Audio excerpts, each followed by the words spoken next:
see you there. You're about to venture back in time. The year is 1829. In the east, the age of Jackson has just begun. But little did we know, in the canyons of what is now New Mexico, a young Apache named Goyal was born. You may know him better as the fierce warrior, Geronimo.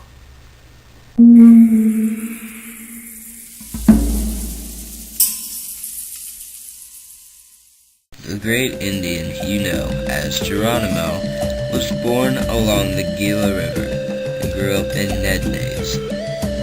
Here he learned the Apache traditions of a fierce warrior. You see, the thing that made Geronimo devote his entire life to defeating the white man was what happened in 1850. In 1850, a group of white men invaded and killed Geronimo's grandmother, wife, and children.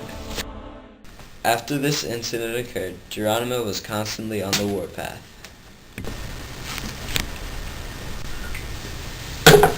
After the U.S. passed the Indian Removal Act in 1830, the Army was sent to clear the Indians out from their homeland and put them on reservations. But Geronimo fought back, and the Buffalo Soldiers then became involved in this conflict.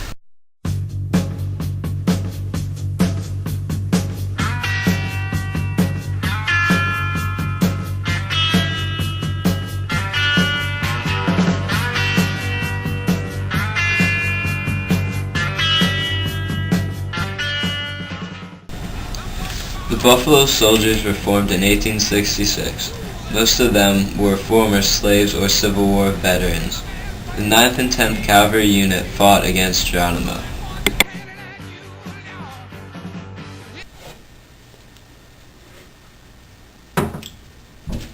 The Buffalo Soldiers were named by the Indians because of their furious fighting, which reminded them of buffaloes. Also, they were all black. There was a lot of tension between Geronimo's band of Apaches and the Buffalo Soldiers. They fought in battle many times throughout the mid-1800s. He was captured and taken to reservations, but managed to escape almost every time.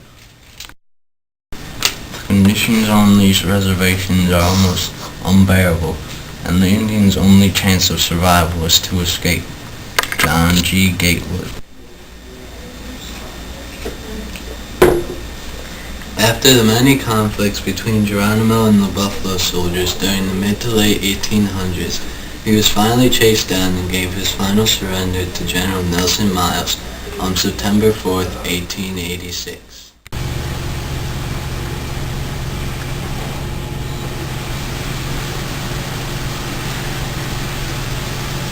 After Geronimo surrendered, he compromised with the Buffalo Soldiers. First and foremost, they made peace. Secondly, Geronimo, along with other prisoners of war, were moved to Fort Pickens, Florida, later to Alabama, and finally to Oklahoma, where he stayed until his death.